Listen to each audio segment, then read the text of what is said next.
इसके 8 गलतियां होती हैं जिनसे ब्रह्मचर्य क्षीण हो जाता है। पहला, परस्पर दर्शन काम भाव से। स्त्री पुरुष का परस्पर दर्शन, आपने और कोई क्रिया नहीं हुई, केवल आपने काम भाव से युक्त होकर पुरुष को देख लिया या पुरुष स्त्री साधक को देख लिया, बस गंभीरता पूर्वक अंदर वासना पूर्वक आपने देख लिया। अब आपका ब्रह्मचर्य टिक नहीं सकता, किसी भी तरह से क्षीण हो जाएगा, आपको पता भी नहीं चलेगा। ये 8 प्रकार की गलतियों को सुधार कर लिया जाए तो पूर्ण ब्रह्मचर्य का अनुभव होने लगेगा। कभी भी किसी माता बहन की तरफ दृष्टि जाए, तत्काल उनमें भगवती का भाव करते हुए, जगदम्बा का भाव करते हुए, या श्री जी की सहचरियों का भाव करते हुए, या अपनी बहन का भाव करते हुए।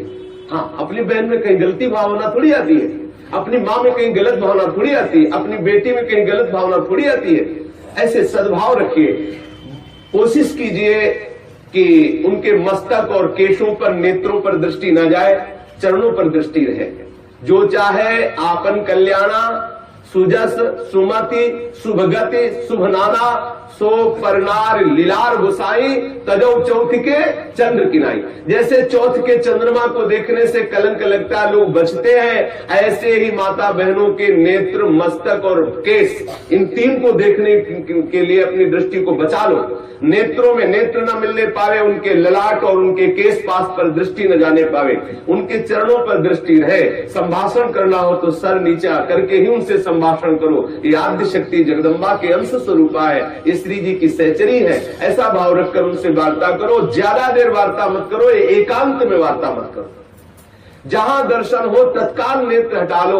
अगर दर्शन होते ही आपने काम भाव से उनको देख लिया तो फिर आप ब्रह्मचर्य नहीं रह सकते, या वो ब्रह्मचर्य नहीं रह सकती जिसने पुरुष को काम भाव से देख लिया। पहली गलती। दूसरा है स्पर्श करना, किसी भी बहाने से परस्पर स्पर्श करना, किसी भी अंग का स्पर्श करना। हम भले प्रकट नहीं कर रहे हैं अपनी वासना, लेकिन किसी भी बहाने से पुरुष या स्त्री के शरीर का स्पर्श करना परस्पर विपरीत भावना से, ये दूसरा लक्षण। यदि आप प्रकट तो नहीं कर रहे लेकिन किसी भी बहाने से आप स्पर्श कर रहे हैं, आपके अंदर काम का भाव चल रहा है, तो आप ब्रह्मचर्य नहीं रह सकते, आपका ब्रह्मचर्य क्षीण हो जाएगा। दूसरी गलती। तीसरी गलती, केल विलास क्रीड़ा को देखना। किसी भी जीव के केल विलास क्रीड़ा को देखने से अपने मन में वैसी भावुकता प्रकट हो जाती है और हम ब्रह्मचर्य खो बैठते हैं। चौथी बात, परस्पर बैठ करके एक दूसरे के रूप का गान करना। आप बड़ी सुंदर हो, या आप बड़े सुंदर हो, आपकी बहुत याद आती है, या वो बहुत सुंदर है, वो हमको बहुत चाहती है, वो हमको बहुत चाहते हैं। ऐसी परस्पर में वार्ता करना या एकांत में उसके गुण कीर्तन करने से ब्रह्मचर्य का नाश हो जाता है। पांचवा, एकांत में बैठ करके भाषण करना। एकांत में बैठकर कभी भी साधक को ऐसी गलती कभी नहीं करनी, भले वो भागवती उपदेश क्यों न हो।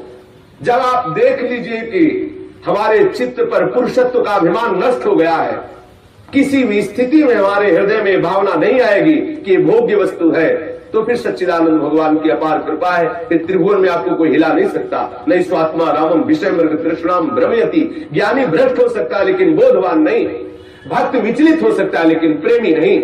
जो प्रेम से युक्त हो चुका है, जो बोध संपन्न महापुरुष है, क्योंकि जब सर्वत्र सच्चिदानंद में भगवान श्री कृष्ण दिख रहे तो कौन किसको भ्रष्ट कर सकता है। जब तक स्त्री पुरुष का अहम है तभी तक ऐसी भावना का जो भयावह स्वरूप है उससे बचना चाहिए, तभी तक ऐसी भावना हमारे हृदय में हावी होती है। इसलिए साधक को कभी भी एकांत में, स्त्री शरीर साधक को कभी भी पुरुष शरीर साधक से एकांत में कभी भी भाषण नहीं करना चाहिए। अगर करने का अवसर आए तो मैदान में आ जाना चाहिए, खुले में आ जाना चाहिए, जहां सब लोग आपको देख रहे हो, जिससे आपके हृदय में वो गलती नहीं होने पाएगी। यदि आप ऐसा कर रहे, भले भागवती उपदेश ही कर रहे हैं, तो भी आप ब्रह्मचर्य नहीं रह सकते, ऐसा शास्त्र का आदेश है। एकांत में किसी स्त्री को दूर से देखकर या पुरुष शरीर को देख करके भोग का संकल्प कर लेना, वासना का संकल्प कर लेना, ये ब्रह्मचर्य का नाश कर देने वाला संकल्प होता है। दृढ़ निश्चय कर लेना, संकल्प कर लेना। या विपरीत देह वाले, जैसे पुरुष या स्त्री विपरीत देह वाले संग में एकांतिक केली कर लेना। ये अष्ट प्रकार के जो ब्रह्मचर्य नष्ट करने वाले भाव है, इनसे पूर्णतया बचा जाए। जो ब्रह्मचर्य रहना चाहे कभी भी कामुक दृष्टि से परस्पर शरीरों को ना देखे, स्त्री शरीर साधक या पुरुष शरीर साधक परस्पर किसी को कामुक दृष्टि से न देखे, कभी बुरी भावना से किसी भी माता बहन का स्पर्श न करे, कभी भी किसी भी तरह से अपने निकट ना आने दे, ना उनके निकट जाए। ये बहुत काम की बात है, इसे साधारण मत समझिए। हम भजन करते हुए भी जो आनंद का अनुभव नहीं कर पा रहे, यही गलती है, हम यही मिस्टेक कर रहे हैं। भले हम किसी का संपर्क नहीं कर रहे, लेकिन हमारे अंदर वासना की गणित लगती रहती, इसीलिए हमें परमानंद का अनुभव नहीं हो रहा। हमें सावधानी रखनी है। देखो, ये ऐसा कोई अपने में ना जाए कि मैं सिद्ध हो गया हूं, मैं जैसा मनमानी आचरण चाहूं कर सकता हूं। भगवान व्यासदेव जी ने लिखा कि बड़े बड़े विद्वान भी इस आकर्षण में अपने आप को ढीला मानते हैं और गिर सकते हैं। इसलिए सावधानी पूर्वक, विद्वानों को भी ये जो आकर्षण है खींच सकता है, इसलिए सावधान रहे। कभी भी ब्रह्मचर्य व्रत धारण करने वाले उपासक को या गृहस्थ धर्म धारण करने वाले गृहस्थी को भी अपनी पत्नी के सिवा कभी और के साथ एकांत में संभाषण नहीं करना चाहिए। किसी को काम भरी दृष्टि से नहीं देखना चाहिए, किसी के काम भाव से स्पर्श नहीं करना चाहिए, किसी को काम भाव से न समीप आने देना चाहिए न समीप जाना चाहिए। कभी किसी को एकांत में परस्पर विरोधी शरीर वाले को, स्त्री पुरुष शरीर वाले को खेलना नहीं चाहिए। कोई भी खेल अकेले में नहीं खेलना चाहिए।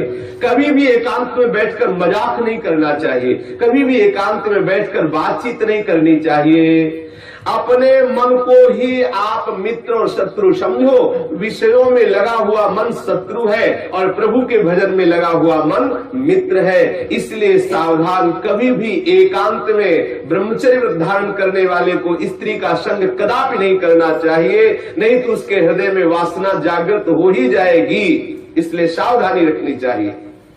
ये जो इन गलतियों का सुधार कर लेता है, वो ब्रह्मचारी पूर्ण रूप से ब्रह्मचर्य रह सकता है। एक बार फिर ध्यान दिया जाए, किसी भी तरह से हम किसी भी माता बहन को या माता बहन किसी भी पुरुष को काम दृष्टि से न देखें।